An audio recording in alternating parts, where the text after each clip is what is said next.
नरेंद्र दामोदर दास मोदी पिछले 8 साल की भारतीय राजनीति में ये नाम अपनी अलग ही पहचान रखता है। इसकी बिना वर्तमान भारतीय राजनीति की कल्पना नहीं की जा सकती। ये नाम अपने आप में एक अलग पहचान और करिश्मा रखता है। लेकिन आज हम आपको इस नाम के पिछले 8 साल के काम को दिखाएंगे। कैसे ये शख्स पीएम की कुर्सी पर बैठा और फिर जो किया वो पूरी दुनिया ने देखा। तो बने रहिए आप हमारे साथ हमारी इस खास पेशकश में।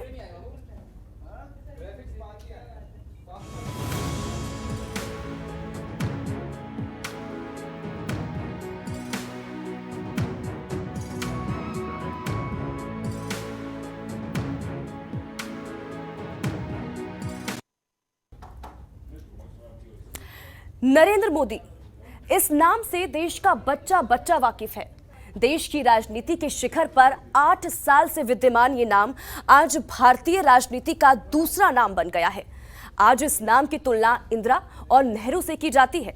लेकिन कैसे ये नाम इतना बड़ा बना और उसकी पूरी कहानी क्या है, जानिए हमारी इस खास रिपोर्ट में।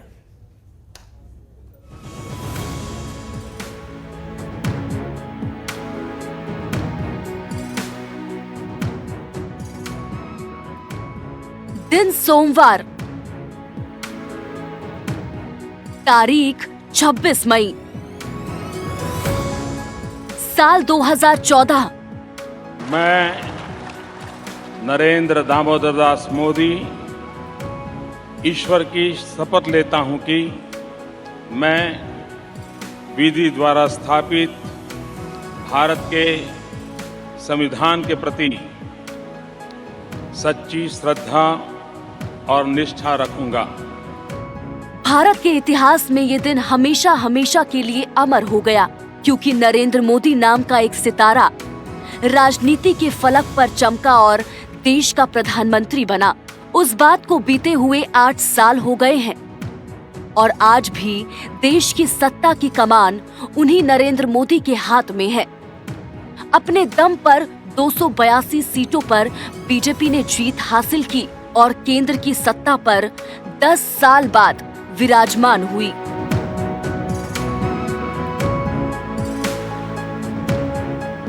इस दौरान 2019 लोकसभा चुनाव भी हुए। माना जा रहा था कि बीजेपी इस बार 2014 जैसा करिश्मा नहीं दिखा पाएगी, लेकिन जब नतीजे आए तो बीजेपी के लिए 2014 से भी बड़ी जीत लेकर आए। 2019 में बीजेपी ने अकेले दम पर 303 सीटें जीती। नरेंद्र मोदी दूसरी बार देश के प्रधानमंत्री बने। मैं नरेंद्र दामोदर दास मोदी ईश्वर की शपथ लेता हूं कि मैं विधि द्वारा स्थापित भारत के संविधान के प्रति सच्ची श्रद्धा और निष्ठा रखूंगा। वैसे नरेंद्र मोदी का नाम भारतीय राजनीति के फलक पर 2014 से पहले ही गूंजने लगा था। कभी संघ के कार्यकर्ता और बीजेपी के वर्कर के तौर पर भारत रत्न अटल बिहारी वाजपेयी और लाल कृष्ण आडवाणी के कार्यक्रमों की व्यवस्था देखने वाले नरेंद्र मोदी एक दिन देश की सत्ता के सर्वोच्च शिखर पर पहुंच जाएंगे। शायद ही किसी ने ये सोचा हो। 2 सीटों वाली पार्टी ने अपने सफर की शुरुआत करने वाले नरेंद्र मोदी ने न सिर्फ बीजेपी को सत्ता तक पहुंचाया, बल्कि सबसे लंबे समय तक प्रधानमंत्री रहने वाले गैर कांग्रेसी नेता बने। 1991 में कश्मीर के लाल चौक पर तिरंगा फहराने वाली मुरली मनोहर जोशी की टीम का हिस्सा रहे नरेंद्र मोदी को 2001 में पहली बार गुजरात के सीएम पद की कमान सौंपी गई। नरेंद्र मोदी सीएम के तौर पर अभी चीजों को समझ ही रहे थे कि गुजरात के गोधरा में दंगे हो गए और ये माना जाने लगा कि अब शायद उन्हें इस्तीफा देना पड़े। खुद तत्कालीन पीएम अटल बिहारी वाजपेयी ने उन्हें राजधर्म निभाने का संदेश दिया। मेरा एक ही संदेश है कि वो राजधर्म का पालन करें। राजधर्म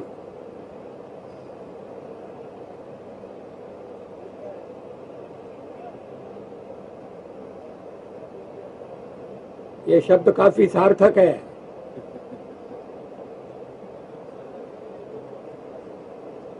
मैं उसी का पालन कर रहा हूं, पालन करने का प्रयास कर रहा हूं। अटल जी के दबाव के बीच नरेंद्र मोदी की ढाल बनकर सामने आए लाल कृष्ण आडवाणी। उन्होंने अटल बिहारी वाजपेयी को मनाया और नरेंद्र मोदी की कुर्सी बच गई। बस फिर क्या था? नरेंद्र मोदी ने गुजरात को दंगे और कच्छ में भूकंप से हुई तबाही के मंजर से निकाला और विकास की राह पर अग्रसर किया। देश भर में उनका गुजरात मॉडल प्रसिद्ध हो गया और देश के तमाम राज्य में लोगों के बीच यही चर्चा का केंद्र बन गया। विकास हुआ, विकास सबका हो रहा है और सबका विकास होना चाहिए, इसी को लेकर के मेरी साथ। Not only that, small scale industries, आपको जानकर के आनंद होगा, झूठ बोलने वालों को हैरानी होगी। पूरे हिंदुस्तान का जो स्मॉल स्केल इंडस्ट्री का ग्रोथ है, 80% ग्रोथ स्मॉल स्केल इंडस्ट्री का गुजरात ने दर्ज करवाया है। और इसलिए आरोप लगाने वालों के पास अब मोदी के खिलाफ कहने के लिए कुछ बचा नहीं है। फिर आया वो दिन जिसने नरेंद्र मोदी को एक राज्य के नेता से देश के नेता के तौर पर स्थापित करने में महत्वपूर्ण भूमिका अदा की। शुक्रवार 13 सितंबर 2013 दिल्ली में बीजेपी दफ्तर में एक प्रेस कॉन्फ्रेंस हुई। तब राजनाथ सिंह बीजेपी के राष्ट्रीय अध्यक्ष थे। राजनाथ सिंह कैमरे के सामने आए और उन्होंने नरेंद्र मोदी को बीजेपी की ओर से प्रधानमंत्री पद का उम्मीदवार घोषित किया।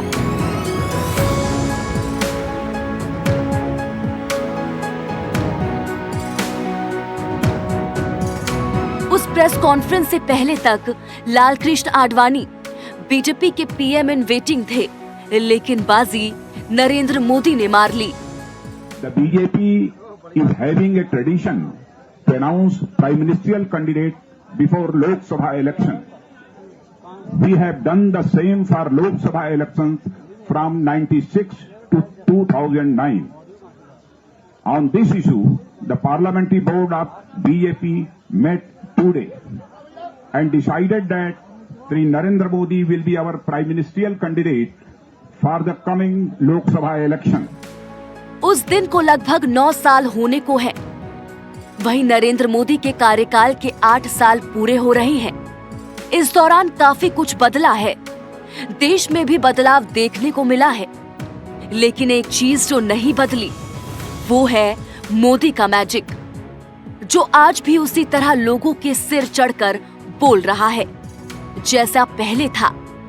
ब्यूरो रिपोर्ट, जनतंत्र टीवी।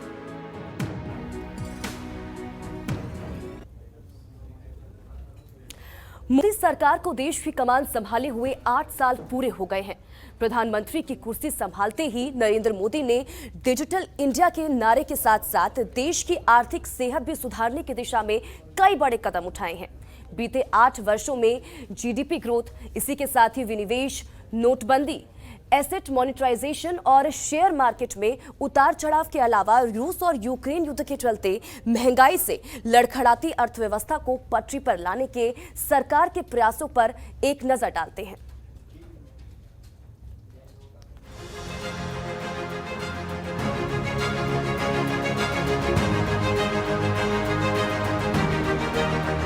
नरेंद्र मोदी भले ही 26 मई 2014 को प्रधानमंत्री बन गए थे, लेकिन उनके सामने चुनौतियों का अंबार था।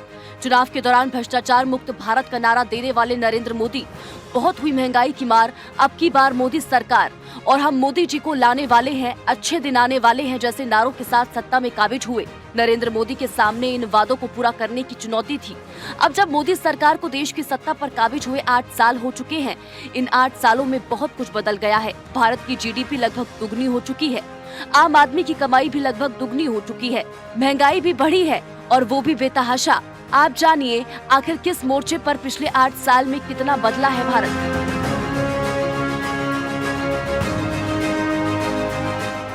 साथियों, अब भारत ने ये तय किया है कि आने वाले 5 वर्षों में हम अपनी इकोनॉमी के साइज को 2 गुना करने का प्रयास करेंगे। $5 ट्रिलियन आज एक टारगेट उसको हमारे सामने हमने रखा है। हमारे लिए $5 ट्रिलियन इकोनॉमी ये महज आंकड़ा नहीं है, बल्कि सामान्य भारतीय को सशक्त करने का माध्यम है।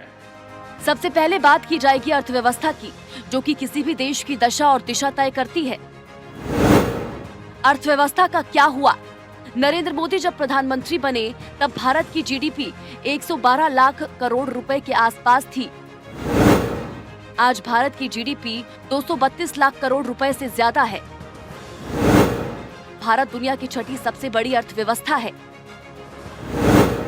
मोदी सरकार में आम आदमी की कमाई में बड़ा इजाफा हुआ है। मोदी सरकार से पहले आम आदमी की सालाना आय 80,000 रुपए से भी कम थी।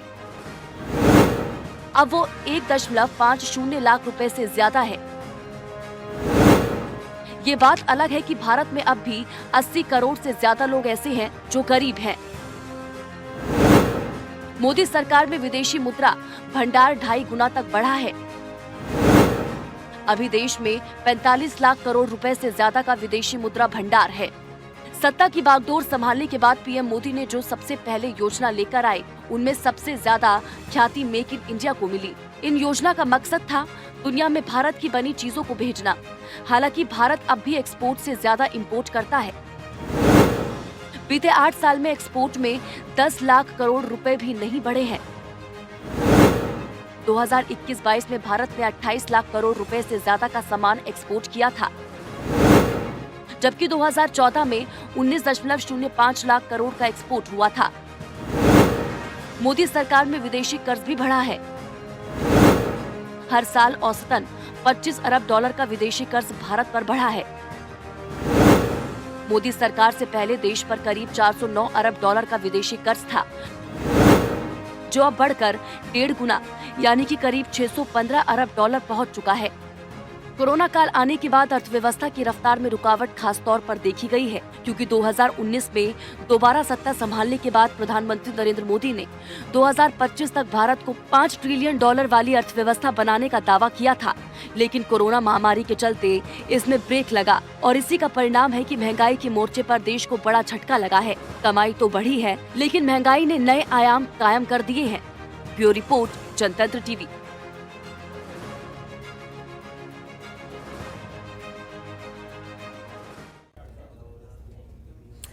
मोदी सरकार ने केंद्र की सत्ता में अपने 8 साल पूरे कर लिए हैं। पिछले 8 साल में दोनों लोकसभा चुनावों में बीजेपी को प्रधानमंत्री नरेंद्र मोदी के नेतृत्व में प्रचंड जीत हासिल हुई। अब आने वाले 2024 चुनावों की पार्टी तैयारी कर रही है, लेकिन 8 साल पूरे होने के मौके पर अगर पीछे मुड़कर देखा जाए तो मोदी सरकार ने 8 बड़ी योजनाओं को इसमें अहम रोल रहा है। क्या है वो योजनाएं, जानिए हमारी इस खास रिपोर्ट में।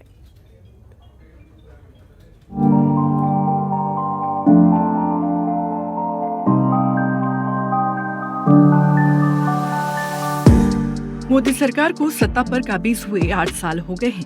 नरेंद्र मोदी ने 26 मई 2014 को पहली बार प्रधानमंत्री पद की शपथ ली थी। मोदी सरकार को इन 8 सालों में कई उतार चढ़ाव का सामना करना पड़ा, लेकिन कुल मिलाकर देखें तो मोदी सरकार के ये 8 साल आम जनता को समर्पित रहे। इस दौरान केंद्र सरकार कई ऐसे जन कल्याणकारी योजनाएं लेकर आई जिनसे आम लोगों को बेहद लाभ पहुंचा। जन धन योजना, आयुष्मान योजना, प्रधानमंत्री गरीब कल्याण अन्न योजना और उज्ज्वला योजना से करोड़ों लोगों के जीवन में परिवर्तन देखने को मिला।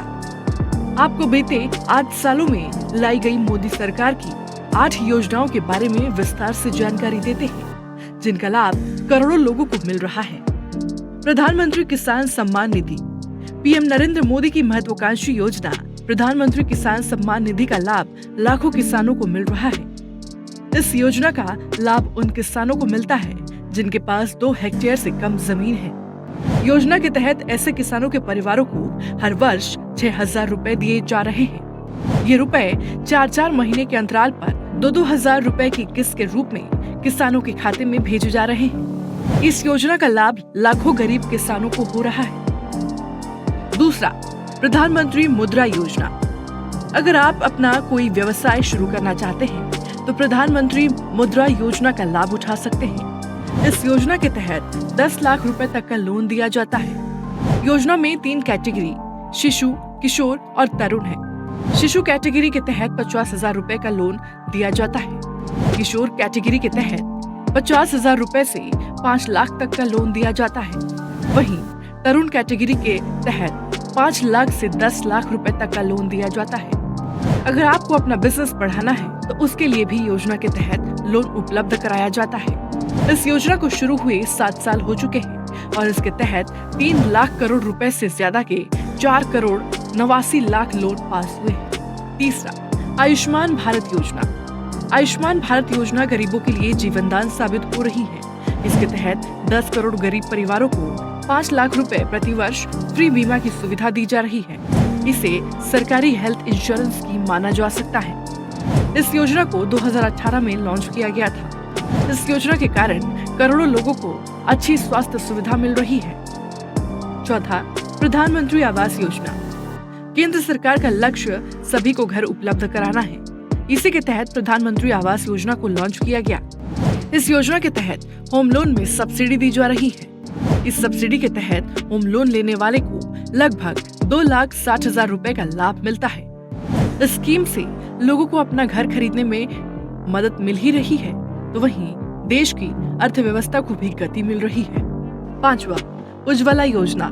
पीएम मोदी की इस महत्वाकांक्षी योजना ने गरीब महिलाओं के मुश्किल भरे जीवन की राह कुछ आसान की है। इस योजना के तहत गरीब महिलाओं को बड़ी संख्या में एलपीजी गैस सिलेंडर बांटे गए। इसके साथ ही दीपावली और होली के अवसर पर गैस सिलेंडर को फ्री में रिफिल करके दिया जाता है। इस योजना की वजह से लाखों महिलाएं बिना किसी परेशानी के घर में खाना बना रही हैं। छठा, जनधन योजना। देश के हर परिवार को बैंकिंग सिस्टम से जोड़ने के लिए प्रधानमंत्री नरेंद्र मोदी ने 15 अगस्त 2014 को जनधन योजना की शुरुआत की थी। सरकार इस योजना को जमीनी स्तर पर लागू करने में पूरी तरह से सफल रही है। अभी तक जनधन योजना के तहत देश में 45 करोड़ से अधिक बैंक खाते खोले जा चुके हैं। पुरुषों के मुकाबले महिलाओं के नाम पर ज्यादा जनधन खाते खुले हैं। कोरोना संकट के दौरान महिलाओं के इन्हीं बैंक खातों में सहायता राशि पहुंचाई गई। इसके अलावा लोगों को हर तरह की सब्सिडी का लाभ इसी अकाउंट के जरिए मिल रहा है। सातवां, स्वच्छ भारत मिशन। प्रधानमंत्री स्वच्छ भारत मिशन के तहत ग्रामीण और शहरी इलाकों में स्वच्छता को बढ़ावा देने के लिए शौचालय का निःशुल्क निर्माण किया जा रहा है।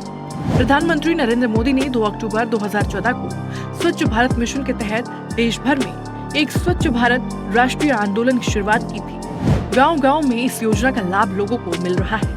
इस योजना की शुरुआत पर पीएम मोदी ने कहा था कि गांधी जी ने देश को गुलामी से मुक्त कराया, लेकिन स्वच्छ भारत का उनका सपना पूरा नहीं हुआ।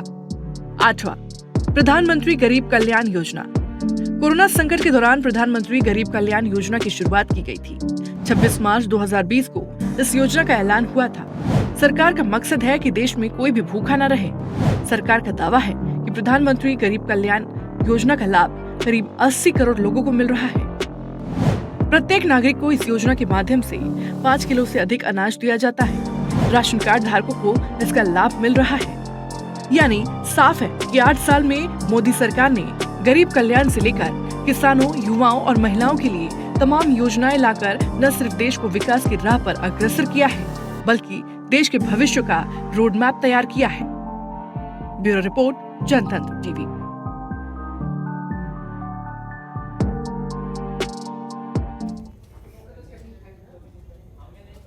और इसी के साथ ही हमारे इस खास पेशकश में फिलहाल इतना ही। आप बन रहे हमारे साथ। नमस्कार।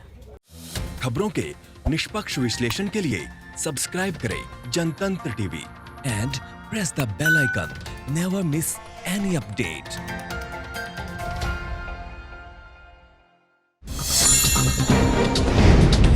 डाउनलोड कीजिए जनतंत्र टीवी ऐप को, जो कि अवेलेबल है गूगल प्ले और ऐप स्टोर पर। अधिक जानकारी के लिए अभी डाउनलोड करें।